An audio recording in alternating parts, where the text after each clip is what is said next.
create your own, if you create your own sequence, is to send information and then wait for say 30 seconds or something like that, and then send it again, just to have some rest and start again, and rest and start again.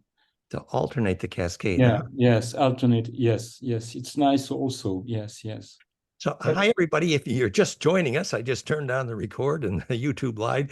Everybody, I'm Dan Winter, as you know, fractalfield.com, FractalU.com. And I'm joined by Tufan Guven, who's going to be helping with announcements here. And Patrick and I and Dan Mack were just chatting about the way in which piezofire.com has the option that you put a Shungite sphere on the transducer, either the piezo or the Tesla coil transducer, and even sleep with it overnight. And the room is penetrated with that, in one case, Schumann cascade. And Patrick was talking about the fact that then that can help you deal with electrosmog. For example, Patrick was saying the way they keep switching the high frequency mobile phone towers around, messing with everybody's dreaming. And so if you get a Schumann cascade radiating in your room, it can help you, as you say, ground. Is that right, Patrick? Yes, yes, yes. Cool. So that's one of the things we're going to talk about, is how that anchoring works. So as you know, tonight's conversation is about pyramidwirelesspower.com. And I have some lovely outlines here, which are almost as messy as the last time. And usually the messier the notes, the more fun the talk. But first, we're going to have some announcements. And Patrick is going to announce briefly. And also we have our wonderful guest, Russell, here, who was working with our Discord team, who's going to do a short announcement. In fact, Russell, do you want to go ahead? So this is a short 1-minute announcement about an update, the Discord conversation. Go ahead, Russell. Yes, yes, beautiful. Well, hello, tribe. Love and blessings. Glad everybody has joined here. Number one announcement, we will be adding more functions to the Discord, and we will be starting to launch shorts for the TikToks, for the YouTube shorts. So if anybody is good at video editing or has any type of experience with this, please message myself in the Discord, and we'll see about getting you on the team. Also, I will be adding in a channel on the Discord that will, I would like the whole tribe, the community, to type in whatever you feel you would like to see from us more. Maybe adding in some more group sessions during the week. Any type of content that you would like to see that you think would expand the community and optimize the functions of the channels, of the YouTube, and how to grow the community in general. So that would be number two. And number three would be the store, fractaluna.com. So FractalU, Fractal University, is us optimizing our brains and all learning from all the great speakers, and Dan's wonderful knowledge of the ancients, as I like to call it. Fractaluna.com, I will get more information out there. In Discord, you guys will see it, but we will have some one place where all the products that Dan is offering, some of the courses, some Ayurvedic and holistic products also.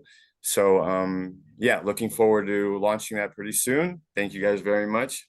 Thank you, Russell. That's wonderful. So we will be updating the Discord link at fractalu.com. But Russell, maybe do you want to put the name of the Discord channel in the chat, or just tell us again what that is? Yeah, Fractal University. I'll put the link into the chat here, and we're also streaming on YouTube, if I'm not mistaken. Fractal So I'll put it in both. Fractal University channel on Discord, and that will be updated. Yes. Thank you, Russell, for hanging in there with us. Russell's a very global kind of guy. He's a globetrotter and has fingers in all kinds of fun stuff. It's cool.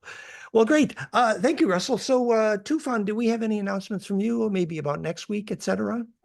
Yes, definitely. We have announcements for next week, which is April 14. We will have the lecture with Dr. Jennifer Bell about lucid dreaming. And he's there and smiling. Yes, the science. Right. Sorry. Say hi, Jen. So we'll be talking about the science, the coherent compression field, and practicing lucid dreaming with groups. And also Jennifer will be with us in our September conference as well. So we are very excited about next week's lecture. And that's all then.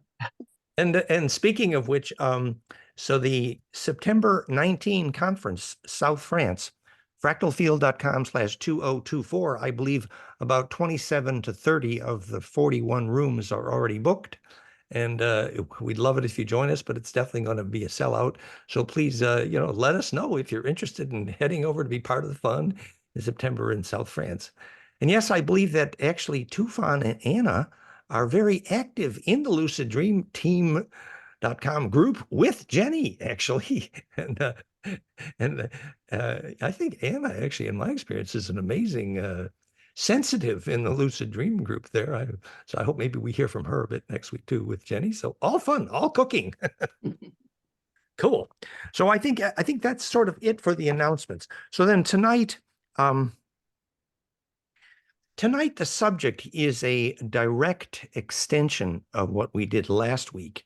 Remember last week we were talking about how if the angle of a vortex is correct, literally, visualize you pulled the plug in the bathtub and the vortex is going down the drain, and the drain diameter tunes that to Planck where the implosion happens, so that the cascade down that vortex sets up a series of what's called harmonic tensors, which actually are what a phase conjugate pump wave is. It's literally the rungs on the ladder down the caduceus. That's what it is. And that the rungs on the ladder down the caduceus here, down the vortex, for example, the alpha to gamma brain waves that enable kids to see without their eyes, for example, the Schumann harmonics, for example, how a pyramid makes wireless power, for example, how an Atlantean fire crystal works.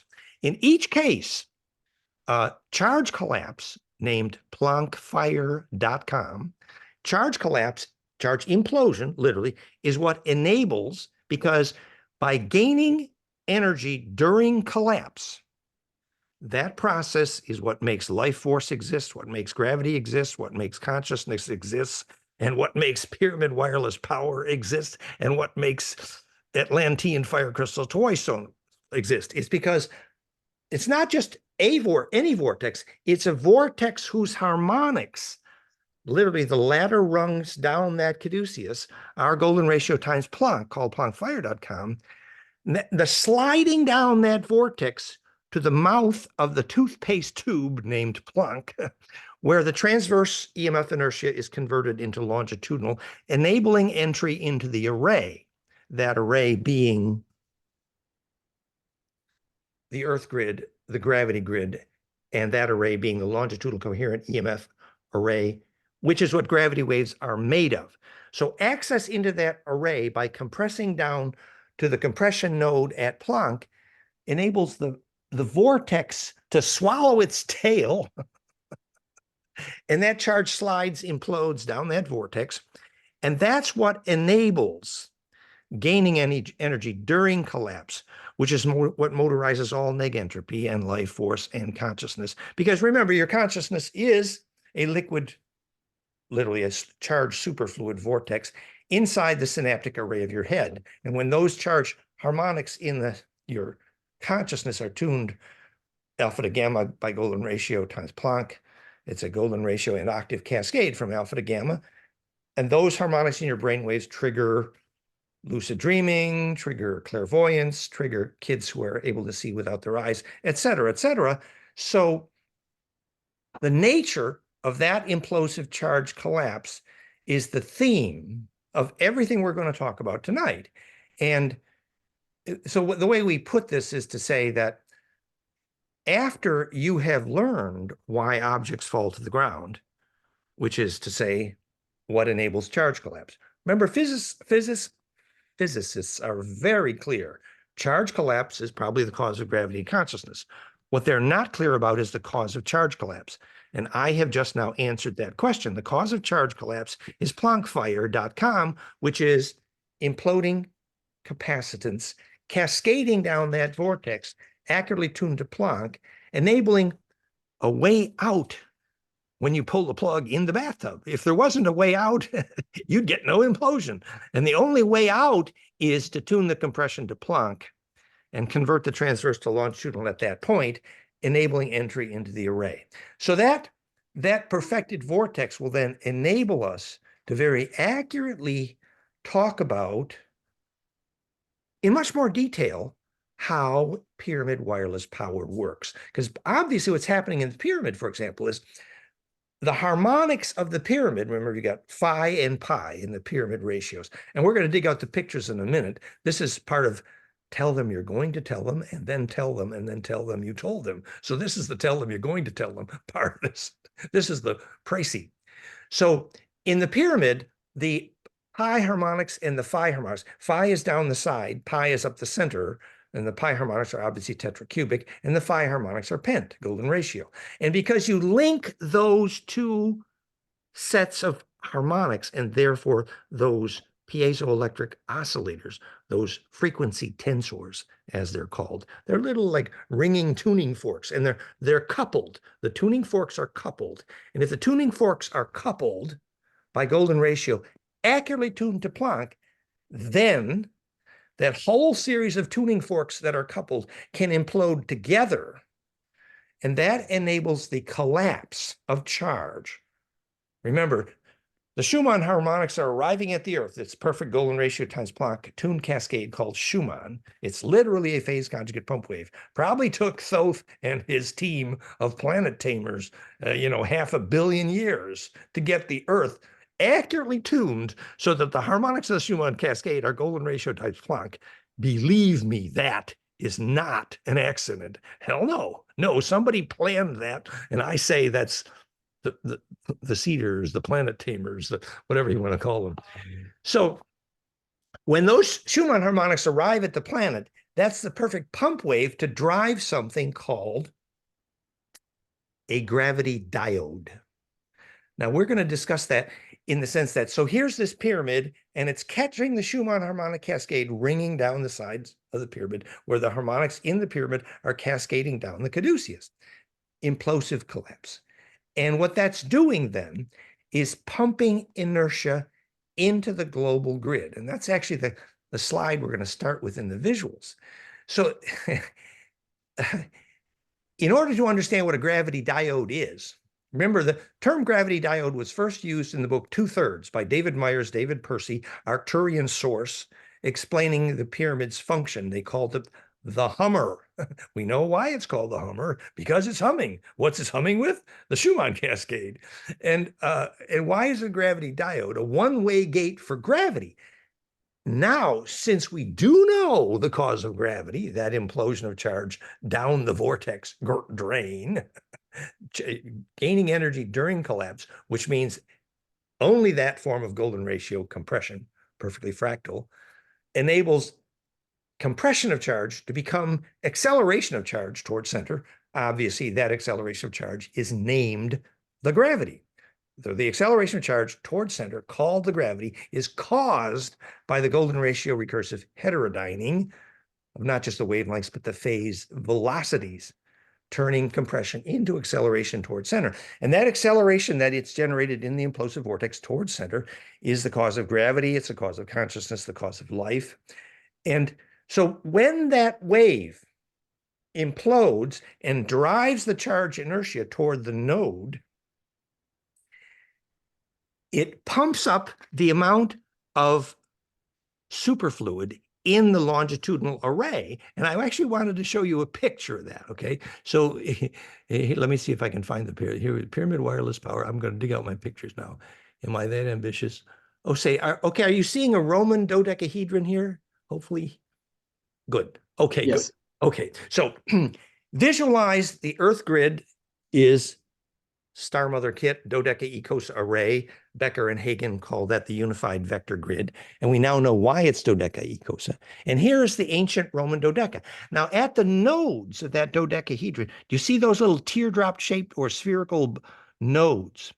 Well, what's happening is that when the gravity diode is working, the amount of fluid, literally the amount of charge circulating in the array and compressed and stable at the nodes. See the little circles, the little spheres there, increases. So what's happening is, remember, gravity is a longitudinal array. That's what it is.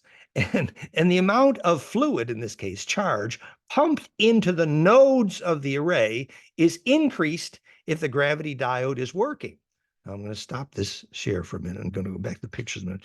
But I want to explain this by using another really relevant example. So supposing the Federation just staged the flood called the Lesser Dryad by trying to blow up the Dracos, and when Enlil and Enki had their fight over Atlantis. And so now the world grid the gravity array is collapsing. I mean, it ain't working so good. I mean, the solar system is about to fall apart.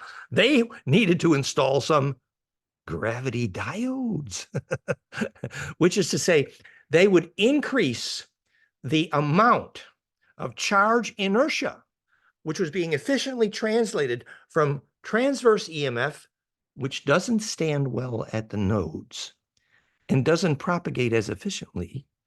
And by imploding that charge, the Schumann harmonics humming literally in the hummer, that liquid of the charge domain, it's the superfluid of charge, that's what the unified field is made of, is then pumped into the nodal longitudinal array, dodecahedral Earth grid, the picture you just saw, increasing the amount of available charge at the nodes, standing there in the correct symmetry, ready to collapse towards center, stabilizing gravity, stabilizing atmosphere, stabilizing the solar system and the Earth grid after the last huge mess with the Draco Wars. So these gravity diodes had a very specific, and oh yes, Mars lost its atmosphere. So I guess they didn't quite get their gravity diodes working there, even though they tried. Cydonia. In order to understand how that works in more detail, I would like to give you the example of the opposite. What is the opposite of gravity diode? The opposite of a gravity diode is a gravity anti-diode.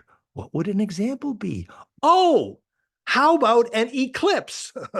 Okay, so here is that hollow metal artificial moon with a horrible dielectric constant, and then it comes directly between the sun and the Earth. Now, as we discussed last week, it's dramatically measurable during that eclipse that the Earth grid magnetic lines go collapse. It's just like you let the air out of a tire, man. It's measurable. This is not subjective. So suddenly what's collapsed? Oh, those little nodes, those little balloons at the Earth grid nodes. That's called a gravity anti-diode, a solar eclipse when the moon got in the way. We discussed this last week. We said, the plants will grow in your basement in pitch dark if you put a copper on your roof and a wire to your copper in the basement. You require no light because the longitudinal inertia from the sun will grow to plants in the basement. But in pitch black. But during an eclipse, hell no. Now, so the longitudinal inertia, the longitudinal component EMF of the solar emissions is a vortex, and the damn moon got in the way again. In the same way that you must avoid the moon if you would like a seed to germinate, as any good biodynamic farmer can tell you. Why do you have to avoid the moon if you would like a seed to grow? Because it's that same centripetally potential symmetric longitudinal component making implosion, which is the reason seeds grow. I mean, here's the seed. It's life or death for a seed. If it doesn't suck, then it really sucks. In other words, if that molecular geometry in that spiral heart of that seed is not imploding, it ain't going to germinate. And so how do you help the seed to really suck? I mean implode. I mean suck in its first nutrient. You have an implosive magnetic field, the centripetal longitudinal array symmetrically arranged, which is why one of the primary uses of all the ancient stone circles was to zap the seeds in the same way that Therify is very helpful in that regard as well. Anywho, so an eclipse is a gravity anti-diode. What that means is that the superfluid of the Earth grid gravity array, literally a longitudinal EMF coherent array collapses measurably, dramatically. You know, Vincent said this is the perfect time to change your stone circles and reinstall the plumbing in the labyrinth stone circle geomantic network array. So you can move the stones around, and then when they turn the water pressure in the plumbing back on just after the eclipse, then you will have new plumbing, a new array.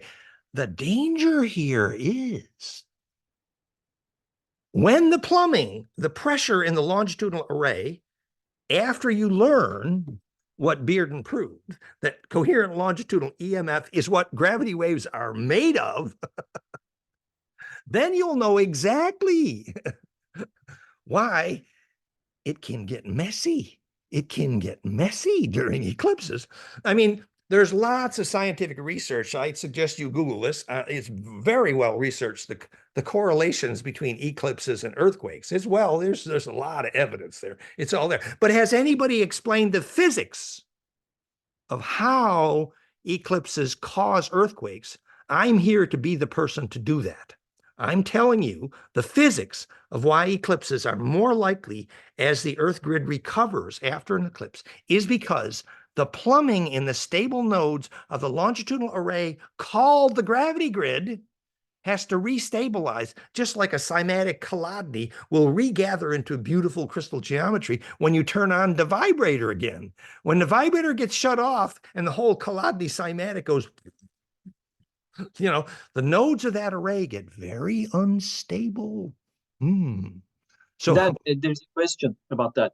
Please go ahead. Yes, good idea. Would this collapse of the nodes due to antidiode allow more of the galactic energy to permeate the Earth? Dan Mac asks. Yeah, I mean, we think that the negentropic component of the gravity array of the galaxy, which would be the physics of astrology, for example, the negentropic component is specifically transmitted mostly in the longitudinal EMF component of the array, sometimes called gravity waves.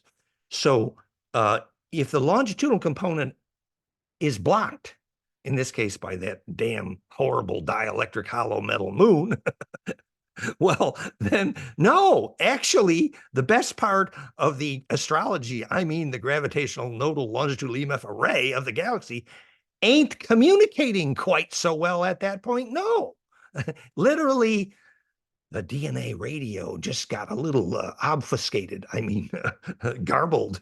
No, I think DNA radio and the collective unconscious literally ancestor memory. I mean, there's abundant proof that that longitudinal EMF array is absolutely the physics of what Aboriginals called songline dreaming track. No question about it. That is the collective unconscious. That is ancestor memory. It's the bloodstream in that longitudinal array, which is the physics of how clairvoyance works. You get tuned into the nodes, you know, and then you get clairvoyant. So no, the galactic information, the galactic radio, the galactic DNA radio is a bit messed up, interfered with. And this is why, in a practical terms, I would suggest the time of the eclipse is the time to find your sacred node and be still in that space and hold space. Hold the array, hold the vision, hold the dodecacosa vision of the sacred grid of your bioregion, because the sun just got unplugged. Oops. The sun is the intelligence that holds the whole damn thing together, and you unplug the sun's longitudinal, and suddenly that array is destabilized dramatically. So what I meant when I said that eclipse is the time to duck, eclipse is the time to hold. Eclipse is not the time to go out and party. Eclipse is not the time to, to rattle cages. No, eclipse is a time to be very still and solid and hold space, because the solar mind has been unplugged for a bit, in part, actually. And that's indirectly why, for example, I believe the last time there was a study here that this particular X cross of the path of this eclipse crossed the USA in this same kind of X one of the largest earthquakes in the history of the USA happened within, I don't know, a few days or a week or something, called the Madrid Fault Quake. One of the biggest earthquakes in the history of the USA happened after this kind of eclipse, you know, a few hundred years ago. It's not recent. But the example is, now we understand the physics, okay, which is to say, the gravity antidiode, it's a little tricky. Where the gravity diode can help hold this thing together. Now, if your local highway engineers have been hacking apart and breaking every magnetic line up and down your coastline because they don't know what a dodecacosa Earth grid is, and they don't know what's helping the Earth to hold her atmosphere, then those highway engineers that just hacked up and broke half the magnetic lines on the continent, they got some heavy karma to pay, and this is the time when that payment is going to come due. Okay. So where was the happily ever after? Oh, yes. So we haven't even started our notebook here. So what we're saying is that this charge collapse down that vortex is named PlanckFire.com. And that vortex, like, here's the vortex, the way it looks in your spine liquid pump during bliss. And here is that same vortex, golden ratio times Planck, in the Schumann harmonics right here in green. Those are the Schumann harmonics. So that Schumann phase conjugate pump wave, and this is the blue calculation from Planck times golden ratio. So that those harmonic tensors down that caduceus vortex called Planck fire, charge collapse enabled, is going to be the metaphor behind everything we're going to talk about tonight, including and especially the physics of how a pyramid can create global wireless power, pyramidwirelesspower.com. So we're going to then make that connection between how a liquid vortex makes gravity and power to then how a pyramid vortex makes gravity and power. And then we're going to make that connection to how Atlantean fire crystals, the Troy stone, makes gravity and power. Literally, it's all about the same charge collapse. And then we're going to look at that same implosion symmetry in the Anu, the heart of the sun, and what happens in DNA during human bliss. So we're going to use that as the central metaphor for the conversation tonight. Was there any more questions there before we go back to the slideshow? Tufan, are we good?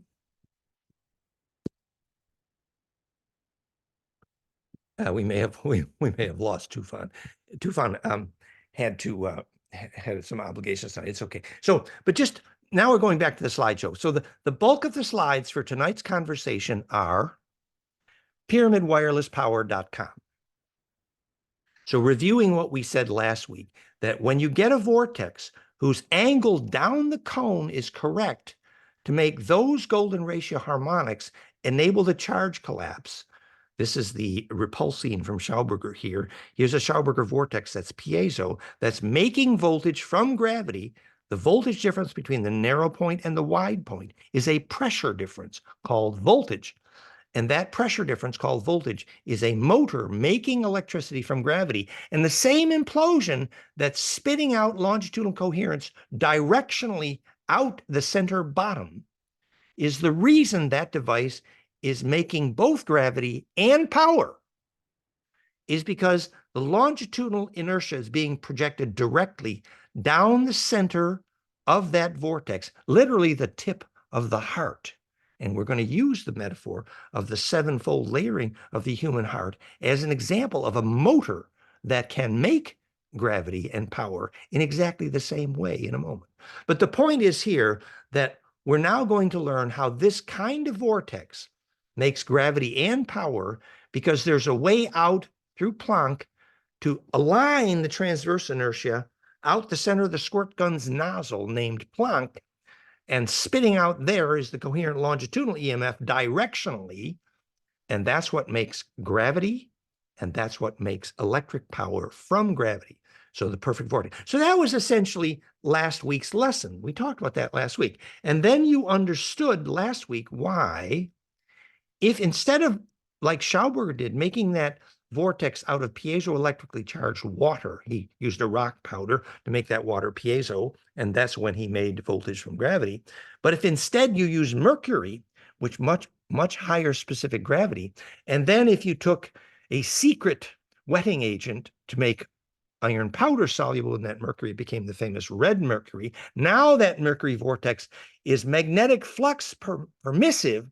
And so now there can be a magnetic vortex down the same twistor vortex core. And so the specific gravity inertia and the magnetic inertia is aligned down the same vortex. And then if you took a low level of radioactive gamma and zapped that mercury, as the Germans did, now you have a quasi-superconductive effect like the Paul Brown nuclear battery. And so now you got magnetic flux permissivity, you've got a quasi-superconductive low-level nuclear, which the Germans, Handebu Nazi Bell was low-level nuclear.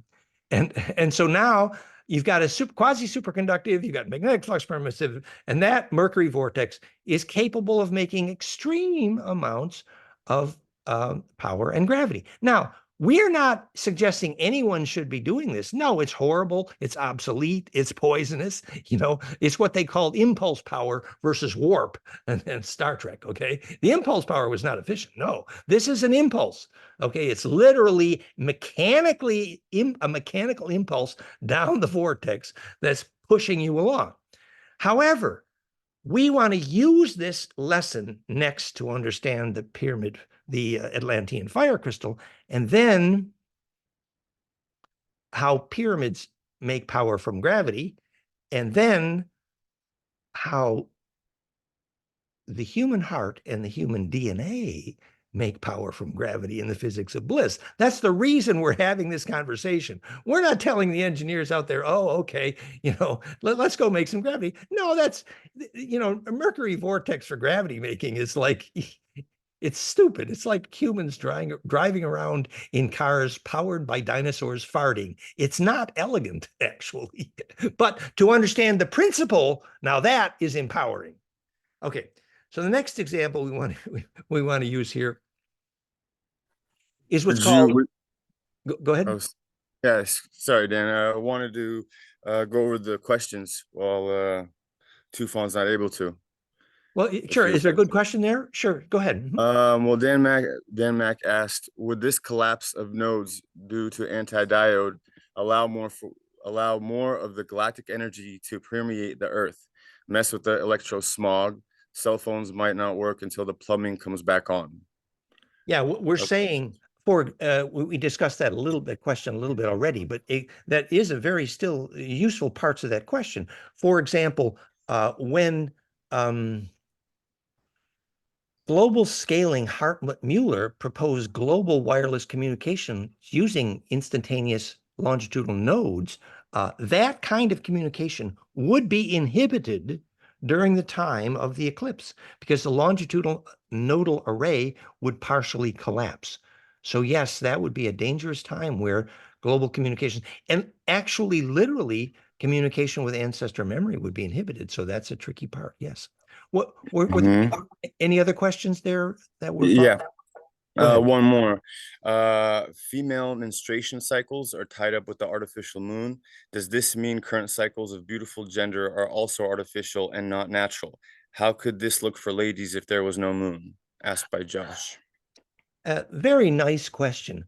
Well, see, when we're saying this is not natural, that's a little too simplistic, actually. The Earth would clearly not be inhabitable without that moon because our orbit would be so unstable, actually. And the moon's position, perfect cone between Earth and Sun, geometrically, that perfect cone means it's proven this is intentional. It's not an accident. So the moon's placement was exquisitely designed by a life force team called the Cedars. I wouldn't exactly call it unnatural. No, it was actually, once you understand what nature is, you can help, actually. So, and you know, the Andromedans who built the moon, they were in the habit of hollowing out planets for millions of years. This is an old habit. What we want to get to is the living plasma toroidal core at the center of the moon that makes it navigable. That's where we're going to end tonight's conversation. And that's the climax of evolution. It's a beautiful, fun thing. It's the same shape as the Anu of the human heart, the plasma core at the heart of the moon, which is inhabited by an intelligence. And we think that's the mystery at the end of tonight's conversation too, is that same kind of plasma core exists at the heart of the Earth, which Enki Anunnaki, they called the key, Anunnaki, the Earth. And Enki says he's in love with it. So the Earth has a plasma core too. So no, the way the moon modulates the fluids of the Earth in a rhythm which is profoundly embedded in the gravitational array and beautifully embedded in the gravitational array. The moon's modulation of the Earth's water, to call it unnatural is actually simplistic. No, the women are feeling the water clearly, and the change in the gravity of the water is part of fertility. And the periodicity, and I do say the periodicity of that modulation is exquisitely, gorgeously beautiful, alive. I mean, I was there in the Gurdjieff school when we all were having bliss together in the sacred gymnastic in Gurdjieff school, Charlestown, West Virginia, Claymont. And in our group, all of the women in the group within a few weeks started menstruating together. So why was it that the periodicity of the bliss process replaced the periodicity of the moon in the women's ovulation?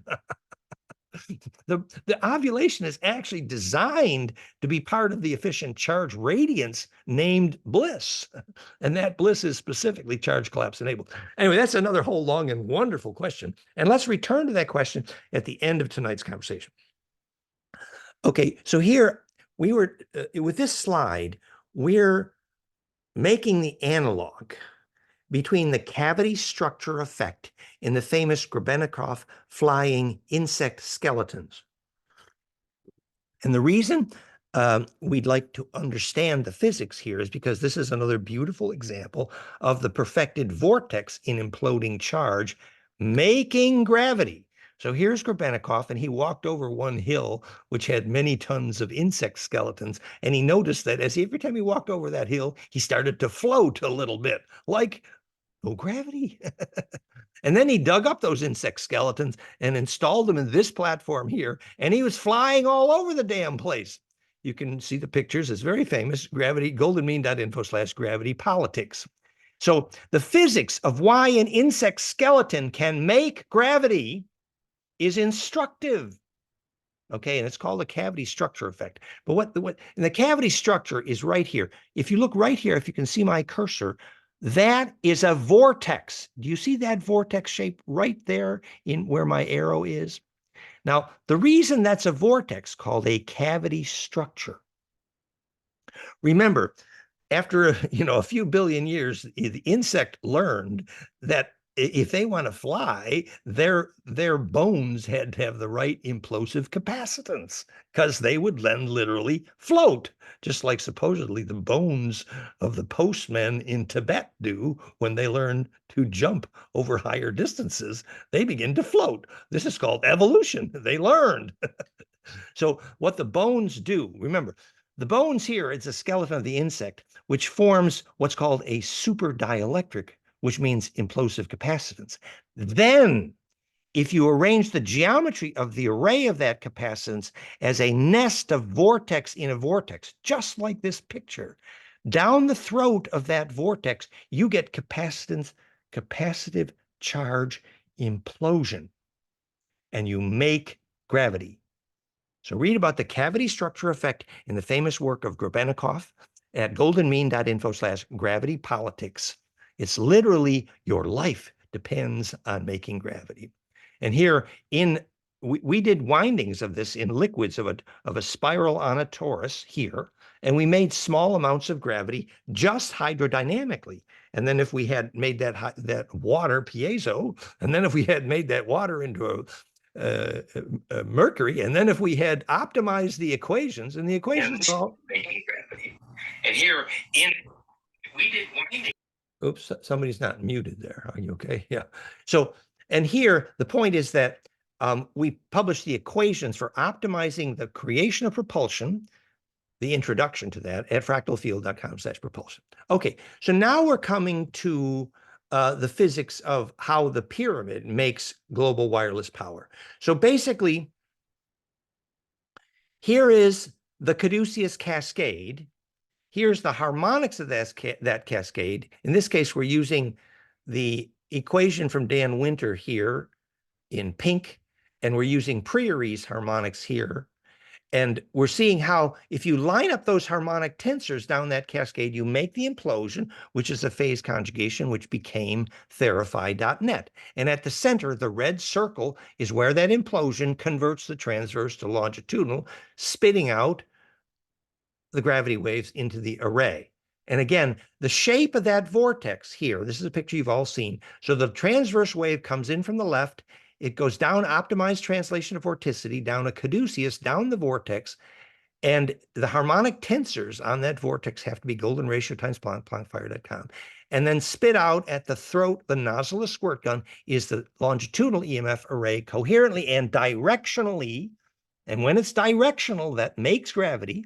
And when there's gaining inertia during that charge collapse because of that implosion, that gaining of inertia during the charge collapse makes electric power from gravity, as obviously Schauberger did. So in each case, whether it's here, the harmonics of your spine liquid pump, which is the physics of Kundalini, which Patrick helped us develop. So it's the same caduceus and the same golden ratio times Planck up and down that ladder. And so now, and here is those same harmonics in the brain waves making human bliss. And here's those same harmonics, golden ratio times Planck, making the Schumann cascade. So now we want to look at a pyramid. So here is, and this is credit to Alan Green, but the building of the phi, here's the phi ratio, golden ratio, the center line down the side, versus the pi ratio down the middle, versus the base. So the axis up the side of the pyramid is golden ratio times the base. And that sets up a series of harmonic tensors or vibrators, which couple the harmonics of the pyramid down so they lock into exactly this cascade. And it has to be this cascade, the Schumann harmonics. So when the Schumann harmonics are locked in to the pyramid's piezo oscillation, locking golden ratio to pi, locking the square to the hex to the pent, as it were. Remember, in brainwaves, the cascade is an octave cascade locked into a golden ratio cascade. So the pyramid, not only does the golden ratio in the pyramid lock the piezo oscillation harmonic tensor between phi and pi, climbing this ladder exactly here in the harmonics. Now, we have the practical measured example of that when, thanks to Patrick, who was with us tonight, who went all the way to Bosnia several times, wasn't that, Patrick? Yeah. And so what we measured there, again, thanks to Patrick, was not only did you have the 7.83 harmonic here, but you take golden ratio times 7.83 and you get 53 hertz, which we measured all over the world. And so, you know, the actual equation predicts 50 hertz, but the Schumann tweaked harmonic cascade, instead of being 7.29 to 50, is 7.83 cascading up to 53 hertz. And the thing that's cool is that then Sam in Bosnia, they climbed up to the roof of the pyramid many times, and they always measured about 28,000 hertz at the roof of the pyramid. And it turns out if you take the calculation here, it's just below here. I wanted to show that example. Here we go. Here's the 52 hertz whale. We want to talk about that, but here. So if you take golden ratio times Planck and cascade from 7.83 to 53 hertz, and you keep that cascade going, you come to 27,961 hertz, literally just under 28 kilohertz. And what did we measure repeatedly, thanks to Sam in Bosnia, on the roof of the pyramid there? 28,000 hertz, stable all the time. Why? Because that implosion cascade was what's pumping the phase conjugate pump wave down the caduceus, imploding out into the longitudinal array, pressurizing the longitudinal array, making a gravity diode. That's what it is. That's how it works. So the pyramid wireless power, I'm going to stop this share for just a moment. The pyramid wireless power exists for two reasons. One is you have increased the pressure into the nodal array of the longitudinal EMF at the nodes, and then you're enabled to decouple that charge inertia you pumped into the grid. And we're going to learn how to understand that a little better by looking at what I called Tesla's mistakes. Now, there's a slide about this at fractalfield.com/vacuum energy, but I don't think I'm going to use that slide at this moment. I'm just going to explain this. It's very simple, actually. So there is Nikola Tesla, and his Tesla coil, as in Therify.net, bifiller Tesla coil, as in piezofire.com, bifiller Tesla coil, a pancake coil, radiating a longitudinal EMF component. So Tesla's Tesla coil was relatively efficient at spitting out longitudinal EMF. He got that. That's what's behind his beam ray weapon. He got that part. But the other key parts he did not get. And that's why Tesla's mistakes meant we do not have global wireless power today. Tesla did not understand, A, that in order to conjugate in to pump the longitudinal array, you got to use golden ratio times Planck. There ain't no other way. Planckfire.com. And Tesla did not get it. He screwed up really quite badly. And here's an example of how bad that screw up is. By choosing 60 hertz for North America, Tesla made it impossible for anybody to make nanotechnologies anywhere on that continent. That's serious. Hello, that's the tech of the future. Because nanotech, for example, carbon nano, Buckminster fullerenes, they ain't never, ever, ever, ever, ever going to grow in a 60 hertz environment. Hell no. Yeah, Carl proved that. We know that for sure. So 60 hertz is actually the frequency at which the voltage required to stop the heart is about the lowest. Means it's anti-biologic. Oh, shit. Whereas if Tesla had known about golden ratio times Planck, 49.97 hertz, 50 hertz is practically bingo. In fact, 50 hertz is the most commonly mentioned healing frequency in all the hundreds of thousands of cancer research studies. 50 hertz is magic. Why? Because it's golden ratio times Planck. That's why we have this. The slide is there at Pyramid Wireless Power. There's that famous. If you look up the 52 hertz whale, there's a whale named 52 because it's only making 52 to 53 hertz. Why is it doing it? Everybody needs to be part of that radio. And there's another article there called the 26-second beat of the Earth. Physicists can't figure out why the Earth is beating always at 26 seconds. Always, always. It's global. Why? The 0.1 hertz Mayer wave times golden ratio squared equals 26 seconds. And that's one of the primal beat frequencies of the planet. Everybody, the whales, the heart, the brain, the DNA, the hydrogen, everybody has to climb onto that ladder called Planckfire.com in order to implode and gain energy to collapse. Otherwise, it ain't negentropic. It ain't life. So the Earth grid loses stability. So we're explaining the point here that what Tesla got wrong was he didn't know the frequency signatures which enabled charge collapse and enabled efficient building of the longitudinal array. The second thing that Tesla got wrong, unfortunately, is he didn't know how to find the longitudinal nodes. Kozyrev figured it out. He published the nanotesla minimum of what the flux density had to be where the Earth grid magnetic lines crossed.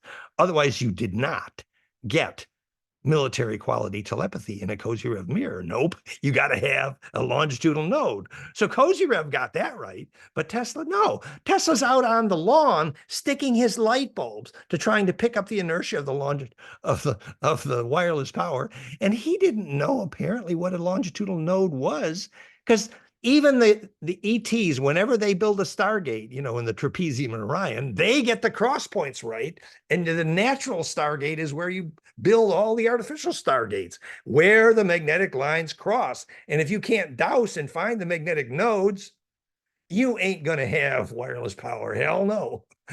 So this is an example of understanding how global wireless power works. So the pyramids were actually nested on the famous Dodecacosa Earth grid, the pyramids all around the world. There's lots of television shows on Gaia TV about that. All the natural pyramid sites are on the Dodecacosa Earth grid, unified vector grid, Becker and Hagen's. We've been communicating with Beth Hagen's group recently and about our conferences. It's fun. But anyway, so global wireless power means you're pressurizing into the nodal array the phase conjugate harmonics, pumping out coherence into the longitudinal nodes, and then your pickup on the array has to be at the nodes in that array. And then you can use that. And that's what the ancients did in order to have, and it was a functioning global wireless power system, absolutely. And just to test whether you understand what we just said, I need you to tell me, why then did they use mercury in those pyramids? Can you figure that out? It's clear, absolutely clear. The mercury was used in most of those pyramids, and the ETs have told us they had to, or they were not efficient. Figure out why. So the mercury adds a high specific gravity, a lens to the vibrating oscillating nodes. So now here you got this big piezoelectric oscillator, the pyramid. And then if you put the mercury in there, which is very high specific gravity, and now it's resonating at that beautiful tuned phonon hum of the hummer, it would increase the piezoelectric oscillation. I mean, remember what piezoelectricity is. It just means the pressure phonon is converted into voltage. That's the definition of piezoelectricity. Piezoelectricity exists because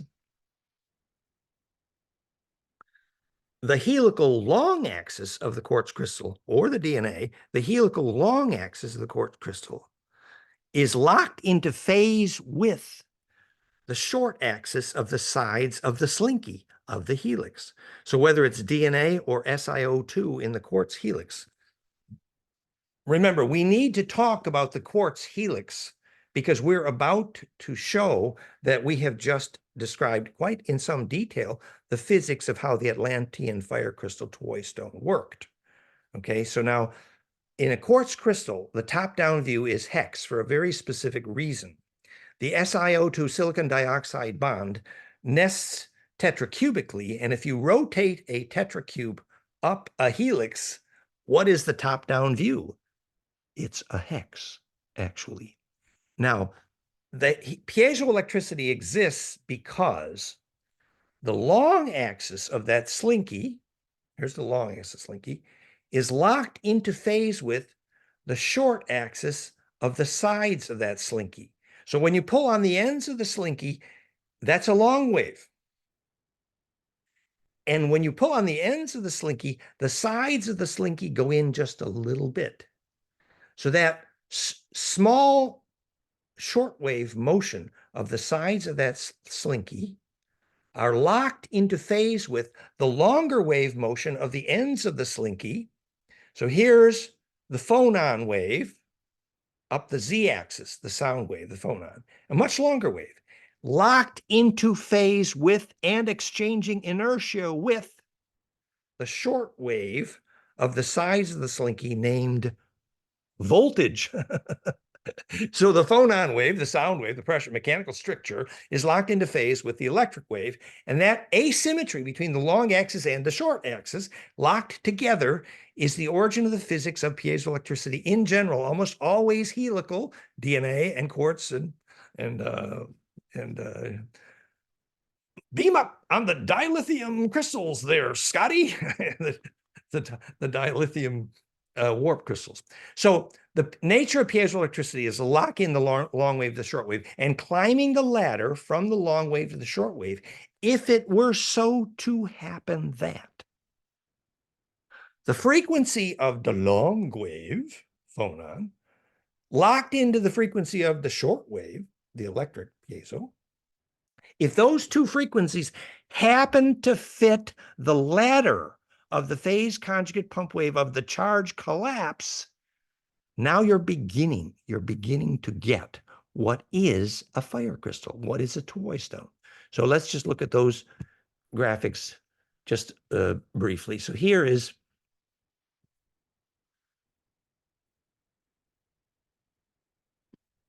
here's a quartz crystal. You see, so in a quartz crystal, this is how a warp crystal works in a ship, the dilithium crystals, the warp propulsion, and the Atlantean fire crystal. They worked on these principles, that there are multiple axes of vibration down this crystal.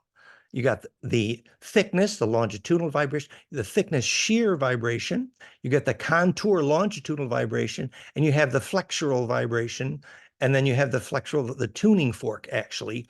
Basically, X, Y, and Z axis, they all vibrate. And if those harmonics of that vibration fit this ladder, PlanckFire.com, called a phase conjugate pump wave, then the whole damn thing can implode together. And that's when you make gravity and power. That's what a fire crystal is. Now, I'm suggesting gently and lovingly here that, and I love Dan Willis. I think he's great. And he did some great work on the history, actually. But I believe his work with Marcel Vogel was incomplete in describing how the fire crystal works, because Marcel Vogel, first of all, he didn't know how to align the facet planes with the molecular planes. You have to use the Z-axis to rotate the plane of polarity of light to identify whether your facet planes are aligned with your molecular planes. And that is required to phase conjugate implode.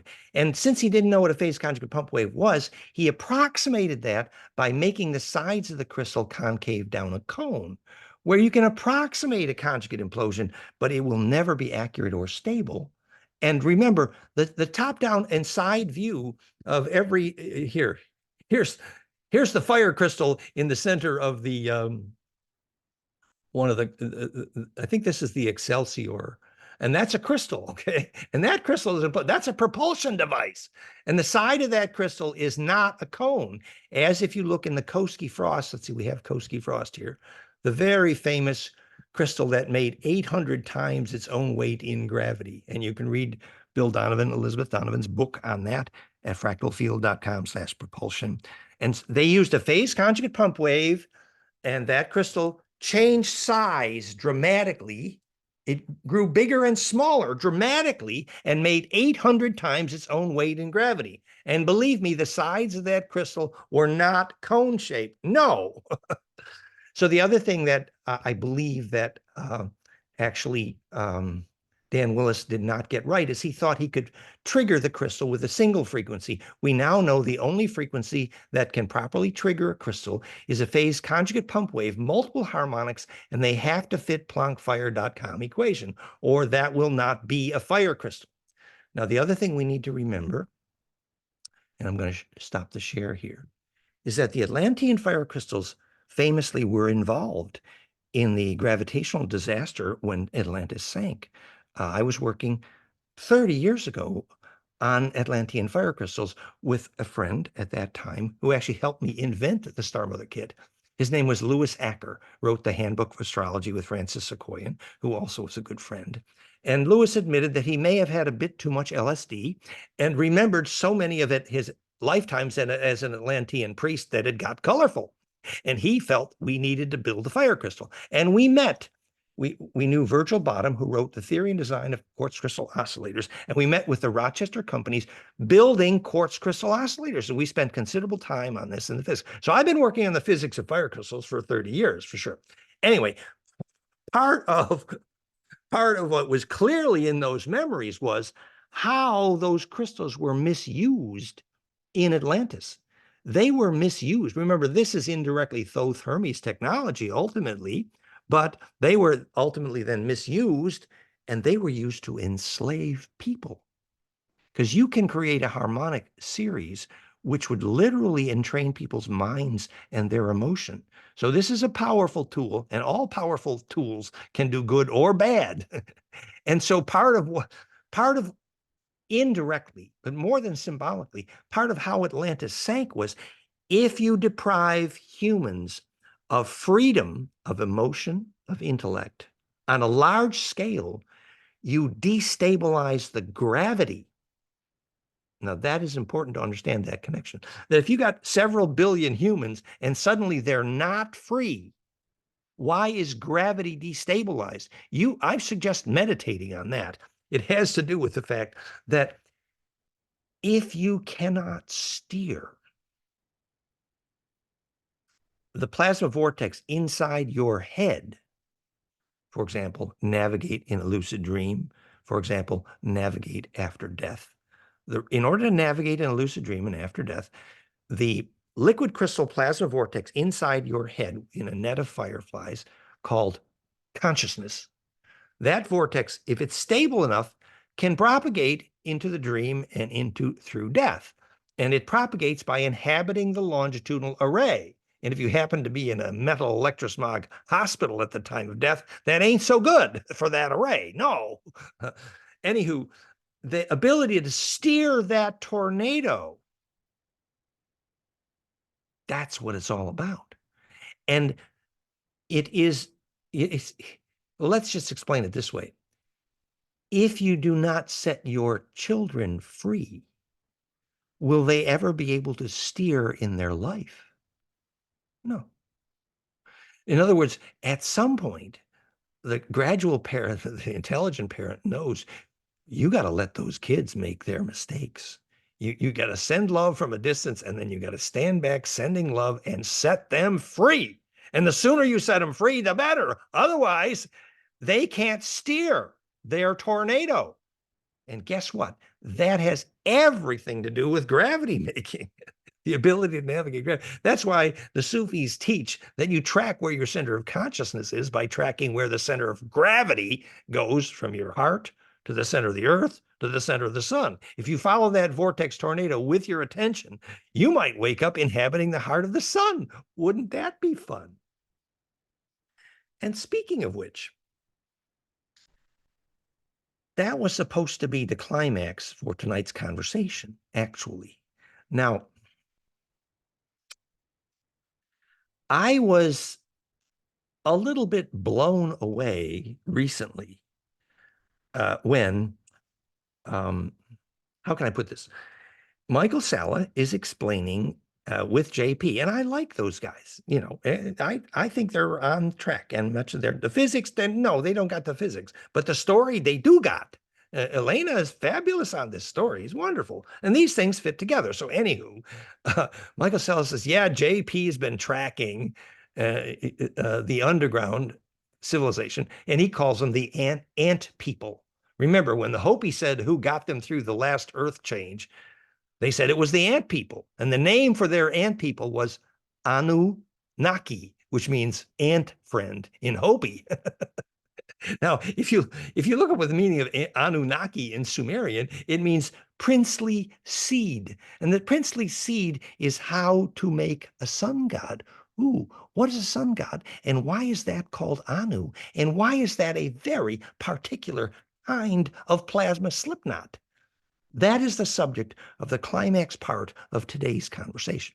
Anywho, so there's JP wandering down under Florida, and he says, well, he was very worried about the original Ant King, the underground king, a well-known, very advanced underground culture. This is not true. This is lots of cultures know about the ant people. This is nothing to ignore. And he goes down there. He says the last ant king seems to have died, and now there's a new giant ant king who's leading the Anunnaki, the ant people underground. And who is that giant ant king underground, and what's he doing there? And he scratches his head, and JP and Michael Salla apparently have figured out, guess who that new king is? This should blow you away. This blows me away. It blows me off the map, man. They said that new ant king is a guy named Ningashita. waking up from the ancient sleeping giant's arcs. You know what Ningishita's other name is? Thoth, Hermes, Quetzalcoatl, Viracocha. Same guy. Hello. What's he doing coming back down to lead the ant people? The same guy, Viracocha, Quetzalcoatl, who led all of the South American tribes, the sun god. Well, what's he doing back down there now? You know, I am here, supposedly the leader of the team of the scientists who's accepted the job of being the Hermes Thoth team, and that's what I'm here. I mean, you know, Thoth's physics is me. That's what I'm here for. I am part of that team. I'm not saying I am that team, but I'm definitely part of the team. So now, what the heck is the leader of my team, Thoth, Ningishita, Hermes, doing as an awakening sleeping giant, which Enki Ea, who's in love with this guy named Ki, who is Anunnaki, the slipknot of the heart of the earth. He says he's in love. Enki Ea says he's in love with Ki, the heart of the earth. Well, what's in the heart of the earth? Okay, maybe we need to understand.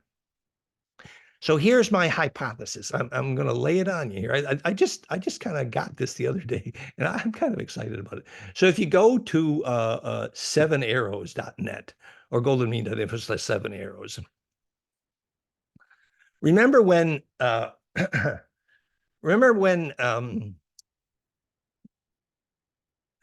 Leadbeater and Besant, they got their micro clairvoyance, which later became the first book in physics to publish the actual physics of subatomic particles, psi perception of quarks by Phillips, was about Leadbeater and Besant, micro clairvoyance. They got in there and they looked at the heart of the sun and they saw this.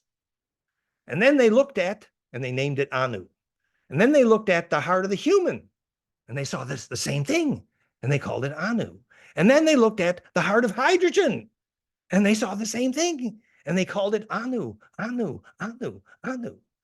And then if you dissect the geometry of that shape, you find 7 spins outside, 5 spins inside, the perfect plasma vortex slipknot, inhabiting the heart of the sun, the heart of the human, and the heart of hydrogen. And they actually nested those 3 Anu, and they predicted accurately, newly, before physics knew the geometry of quarks in subatomic physics. This is psi perception of quarks. So these clairvoyants got the physics right, absolutely.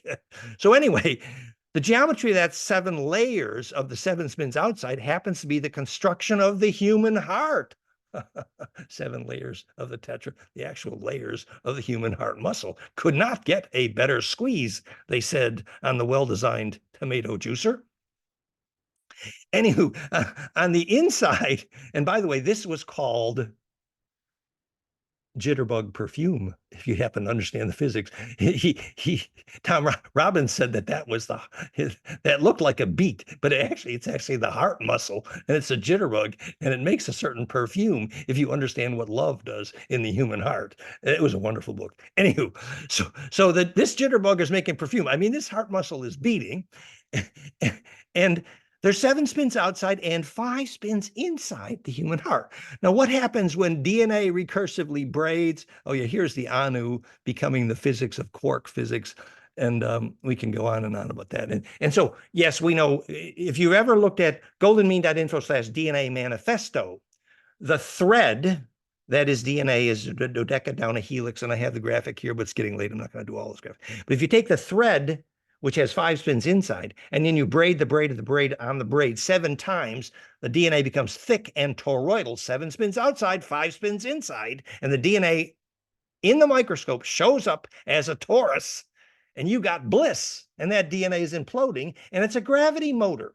It's a plasma vortex. So anywho, I gotta wrap up this story because I get too enthused. So here is I got to make an end to this story. So here is Elena's team, Elena Danan's team, and they're the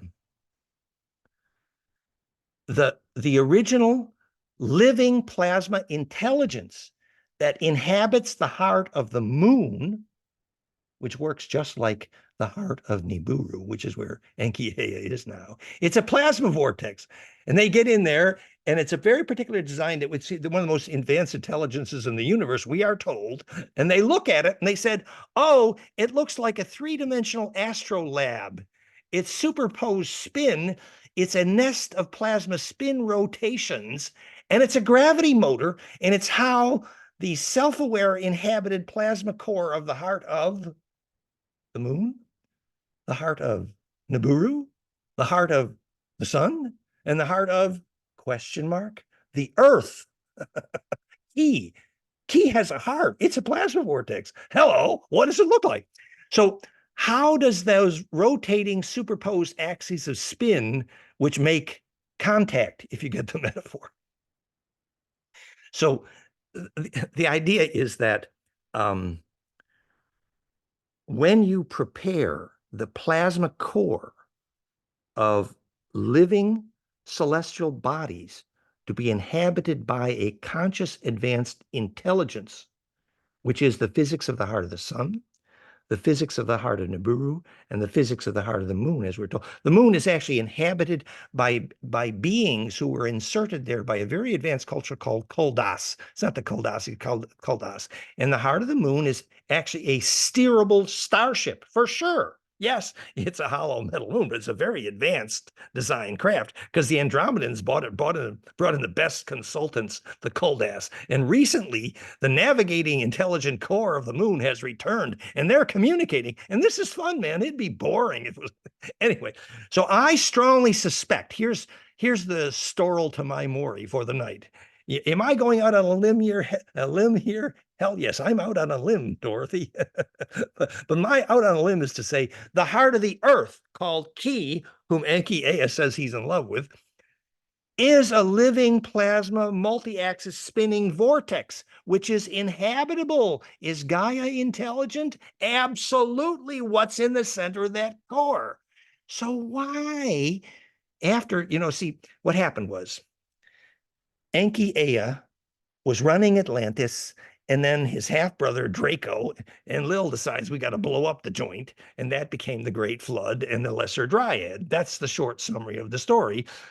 And so Enki had to blow this pop stand, but he left behind his team. There were 7. It's described. They're described in 10 different historical contexts. His team was left behind in these giant ark storage. Call them their avatars, and Ningishita Thoth Hermes Quetzalcoatl Viracocha, same guy. Originally, Elena says he came along with Enki Ea when the Anunnaki first came here because they knew he was the alchemy teacher. He was called Ishka, actually, before he was called Ningishita Thoth Hermes Viracocha. and he came along, you know why, to be Enki Ea's alchemy teacher, which means implosion, which means caduceus, which is the physics of phase conjugation, which is what I'm about. He came along because they knew that damn Enlil half brother was going to be big trouble. Remember, Anu, man, he made the bad deal with the devil. Enki and Lil's father, he made the bad deal with the devil. He says, oh yeah, they're going to give me, several different galaxies of real estate, and all I got to do is marry a Draco. It sounds like fun, right? Doesn't that sound like fun to you? And that's who Enlil's mother was. And that's how we got a half Draco to run, called Saddam, literally the origin of the term Satan, to be the administrator from the Earth in the solar, to be administrator of the solar system for, a few thousand years. That's how we got a Draco in here, the giant parasite, the largest plasma parasite in the solar system, if you believe the Vampire Chronicles, and Enkil, the largest plasma parasite in the solar system, half Draco, the guy Enlil, otherwise known as Yahweh, and his kin, otherwise known as Allah, the origin of Earth religions, man. I'm sorry, it's mostly parasitic. It's messy. And so anyway, we can't go into that whole story here. But remember, I promised you I would end my story. The end of my story is, I believe It really struck me like a ton of bricks today when Michael Salla was announcing that he and JP have figured out who the giant king of the returning awakening king of the ant people is. It's Ningishita Thoth. Well, what's he gotta be doing down in the inner earth? And he's literally said they went down into the deep inner layers of the higher dimensions of plasma. Who is waking up in the heart of Earth Gaia? Hello? Oh, remember, Thoth, Ningis, Hermes, Veracocha, Quetzalcoatl, always, always, he went to live with the most advanced indigenous because that is the blood which enables you to cook up a soul. And that's why they were here, man. They needed to cook up bloodlines that could have a soul, because cooking that kind of DNA is the only thing that's fun, really. And DNA, advanced DNA that has a soul, which means implodes, which means makes lucid dream. Remember, indigenous are the lucid dreamers. That's the DNA that has value in the galaxy. And DNA is the biggest, most valuable product this galaxy's got. So obviously they were interested in cooking up high level and salty. So now Thoth Hermes Ningishita is down there underground and something is waking up down there. Ooh. And now here comes this eclipse. Destabilizing the whole gravity grid array has to recrystallize. Oh, yeah, half the place might fall apart first, but something interesting will probably recrystallize after the messes. Anyway, was that a happily ever after? I ain't sure, but I sure had fun telling the story. That was my hypothesis. Let's see, how we doing for questions here? Let me turn on the chat window. We have a few questions then. Oh, great. Go ahead. Yes. Love questions. All right. First one from Bob C. Are there any practical ways to adjust the frequency signature from 60 to 50 hertz? You know, our partner Carl, who's the only guy on the planet to make 99% carbon nano, had drawn up a budget after he figured out that a factory with 60 hertz power, to convert that to 50 hertz costs more than 10 factories. It's rather like, here's what it's like.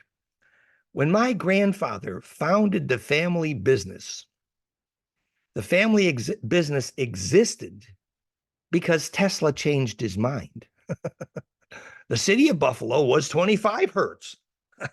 And Tesla said, oh, well, you know, the motors are running too slow and the inductive reactance of the low frequency, No, we got to make it 60 hertz.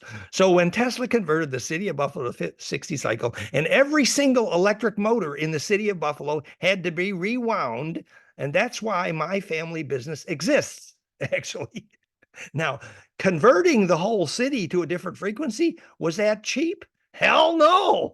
It is about as expensive as you can be. So when Tesla converted a whole continent to the wrong frequency, no, that was a big mistake. That was not a little mistake. That was a big mistake. It was the opposite of biologic. Remember, if the power grid were symbiotic to Schumann, then the power grid would become self-aware.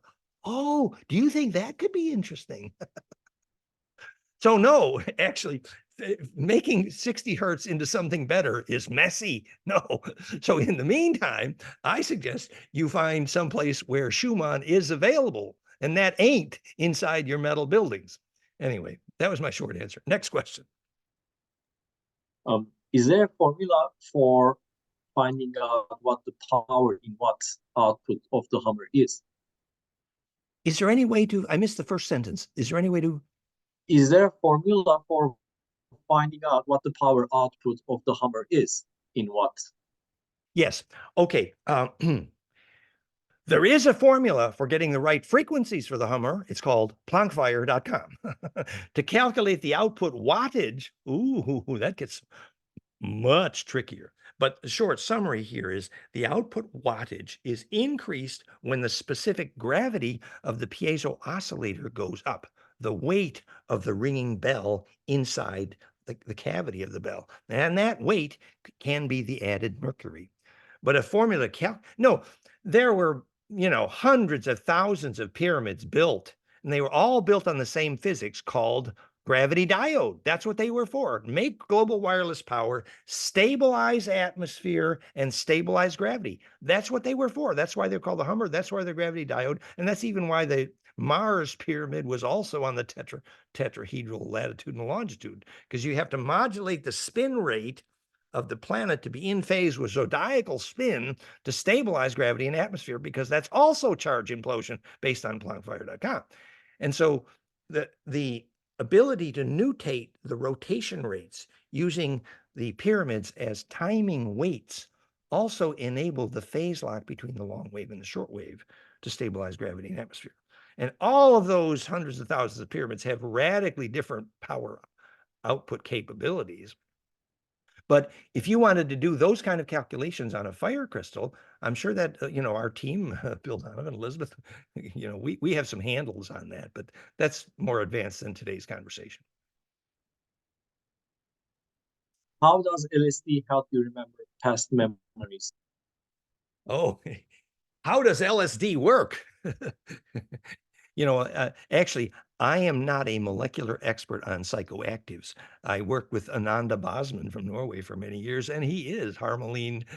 They knew the molecular mechanism. But the short summary is you have a dopant at the synapse, which reduces the voltage requirement for the spark to jump across that synapse, meaning that the synapse will fire with a much lower initiating potential, meaning the synapses fire much more easily and rapidly, meaning the net of fireflies creates a hologram of much higher resolution, which can be good for retrieving your past lives. Remember, the physics of clairvoyance is that the nodal array of your optical cortex as a hologram locks into phase with the longer wave nodal array of the longitudinal EMF, which is ancestor memory and the physics of clairvoyance. You literally see into the array, and the array becomes your perception. They call it going to the next dimension in astral vision, but it's actually the physics of longitudinal EMF coherent proprioception, really. And so the short summary is, oh, it's cool to be able to see your ancestors, but look out. There's a caveat here, and that is that those who use psychoactives frequently have holes in their aura, meaning, yes, they could see the longitudinal array better, their clairvoyance would improve, but they became more susceptible to parasites. And that's Astral Hygiene 101 about, people who use drugs. Even, I think, the Santo Daime Church, the ayahuasca people, our friend Robert Archer, more able to see the parasite entities, but more afraid of them, actually, because repairing your aura with those holes in the aura after drugs requires the symmetric implosion of internally generated bliss coherence. Elizabeth Hazard asks, can you talk a little more about Ki? Is she the same being as Aruru? I discovered an ancestor named Aruki during meditation a couple of weeks ago. After researching this name, I realized she was likely Ki. Very fascinating question. In Sumerian, Ar means vehicle of light. The Uru, we thought meant Draco blood, but it also means Stargate. And Ki, it means, the being of the earth, Aru Ki. So whether we call it Gaia or Ki or Aru Ki, I think there were many names for the fact that the earth, as a living plasma being, had a central intelligence that I believe is in fact waking up. And Ea Enki is referring often to Ki in that regard. And Ki is related to our word for chi, which means, bodily charge, implosive capacitance, living plasma. And that Ki always derives from the heart of the earth indirectly. So these terms fit together. It's a very enriching meditation to think, what is the intelligence at the heart of Gaia? After we learned that scientifically Gaia is negentropic, Lovelock, the Gaia hypothesis. Lovelock, you can prove the temperature and pressure and atmospheric variables of the planet appear to be negentropic, literally self-organizing. And then we learned the Schumann harmonic cascade is literally a golden ratio Planck fire phase conjugate pump wave, the origin of all negentropy, which is what's animating Gaia. It would be self-evident that the plasma heart of Gaia would become self-aware. That's a beautiful thing. And the Indians had many names for, you know, the great sun god of the Native American tribes. It's a beautiful tradition. Patrick, how to explain the influence of full moon? Let's see. Wasn't that's a question I see here? Influence of the full moon. Just briefly, and then please continue with the questions, Tufan. But influence of the full moon. Remember our term lunatic. The full moon is a case where more of the plasma inertia of the sun is reflected from the moon, and therefore less of the longitudinal EMF coherence of the sun. And so that would have a destabilizing, even parasitic influence. And clearly we know that during full moons, and even probably more so during eclipses, hospitals fill up and lunatic asylums fill up. They call them lunatics for a very practical reason, because the moon is its metallic structure means it's the opposite of a conjugator. But So the reflection is bad. Well, I would hypothesize that moonlight is not fertile for seeds.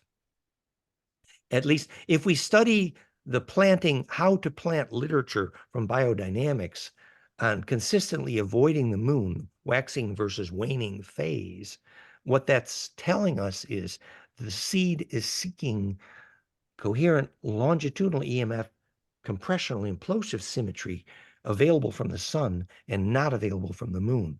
So I believe I am right to say that, to simplify that principle, it means that if you want a seed to grow, you must avoid the moon. Thank you, Dan. Go ahead, Tufan. From where the 7.883 hertz originated, please? 7.83. Yes. So remember, when you take Planck times golden ratio, planckfire.com, you come up to a beautiful cascade which predicts the frequencies of everything in planckfire.com. You see in the book, it predicts hydrogen radii and brainwaves, etc. However, it predicts a Schumann cascade at 7.29 and up, and golden ratio times that.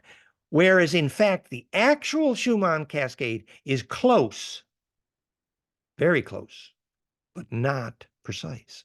So the actual Schumann cascade, remember, now you got the time it takes for the speed of light to go around the circumference of the Earth, one of the natural physical resonance variables, which determines the natural resonance frequencies of the Earth. So somebody designed the Earth. I insist, somebody designed the Earth so the Schumann harmonic cascade would be very, very, very, very close to Planck fire. But it ain't perfect. No, they didn't get it exact. So the Earth's actual Schumann, 7.83 up to 53, that's what we measure in my living room and in the Bosnian pyramids and everywhere on the planet. 7.83, golden ratio, 53. That's what you measure. And now we realize that when you make that cascade using flame and sound, thanks to Patrick, that cascade of the actual Schumann and not the theoretical, the actual Schumann cascade, is far more powerful in all our devices. Piezofire.com, it'll be more powerful in Quantify. It should be in Therify, but we ain't got that together yet. But the point being that the actual Schumann cascade is how the Earth is actually doing charge collapse. So if you want to ground to the Earth, you need the 7.83 cascade because it happens to be how the diameter of the Earth fits the circumference and therefore generates 7.83 hertz. very close to pure phase conjugate, but not quite. But if you want phase conjugate charge collapse to work for your aura, use what the Earth's actually doing and not the theory. So the theory is 7.29, but the actual is 7.83. And then you do the golden ratio times that. And you've got the Schumann cascade. And that is very, very psychoactive when you do phase conjugate two opposing pairs down that pine cone. And Flame and Sound at flameandmind.com is the only way on planet Earth to get the right phonon cascade to do that. And it is very, very powerful. Thank you, Patrick. So Josh asks, what could be the reason for the assignment of silver metal for Moon as an astrological correspondence? What would be the, I missed the first part of that question, sorry. What could be the reason for the assignment of silver metal for Moon as an astrological correspondence by alchemists? Silver metal. Well, I don't know. I feel that much of the practice of alchemy should be much more anchored in physics myself. And so the symbolism is not my expertise. But I would say that when the Andromedans chose which metal, in consult with the Cardassians, I think, the hollow metal moon would be made of. I think they use largely titanium, I think, actually. And titanium, interestingly, is one of the more biological metals. For example, titanium implants in humans create some of the least biologic rejection. And titanium implants we found actually in plasma, Therify, and Quantify, and Piezofire. Titanium implants actually respond better than other metals.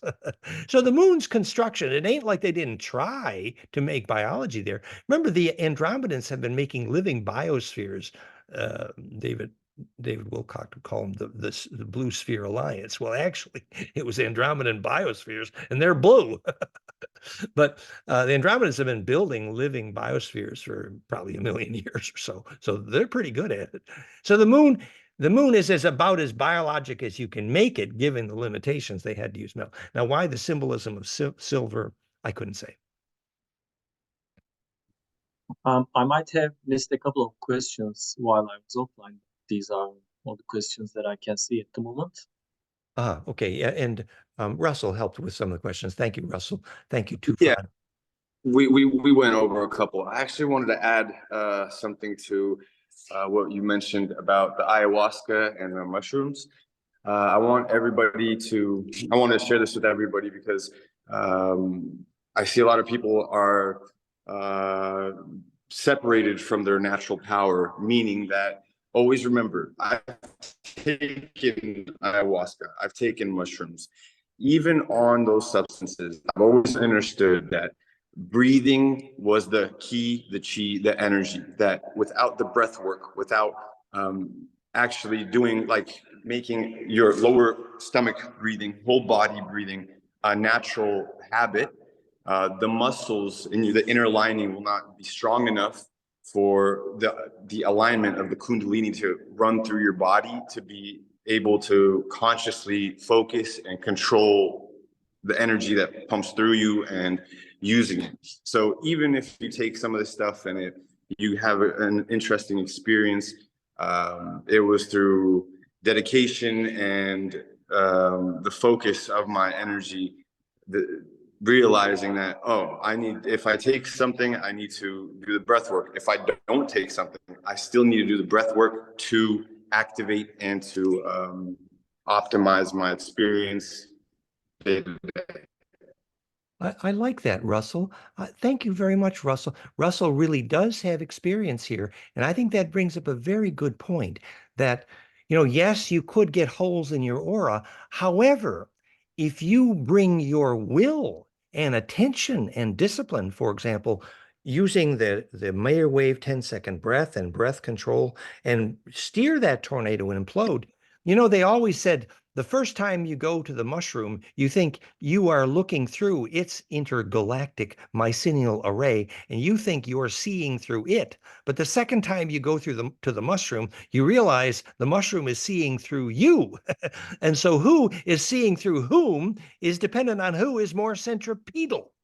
And I think we take Russell's point very well here, that if you're bringing your will and intent and focus enough that you're steering the tornado, then that's why Castaneda called making an ally of. So the ally is going to be very sensitive to who is more centripetal. And that may be the lesson here. Thank you. Thank you very much, Russell. So I hope that was a happily ever after. The story to our Maury tonight was that this particular phase conjugate Planck fire cascade of harmonics, whether it's in your heart harmonics, your brainwave harmonics, your spine liquid harmonics, in your hydrogen harmonics, or your fire crystal harmonics, or your pyramid, it's the same exact golden ratio cascade, enabling the implosive phase conjugate charge collapse, gaining centripetal force. That is the motor of life force, the motor of consciousness, the motor of bliss, and the motor directly of pyramidwirelesspower.com and the motor of the Atlantean fire crystal. Once we understand that principle, it is helpful to know why objects fall to the ground and then everything else falls into place. Okay. Thank you very much. Thanks for hanging with us, everybody. I hope you had fun tonight. Let's all be a shareable wave, as in Shelley's, the shareablewave.com. I hope you had fun, everybody. Thank you. Blessings. Thanks, Dan. Thanks. See you all next week. Everyone. Thank you, Dan. Thank you, Patrick. Thank you, Tufan. We had some fun. Thank you, Dan Mac. Thank you, Jenny. Bye, Tufan. Bye, everybody. Toodles. See ya.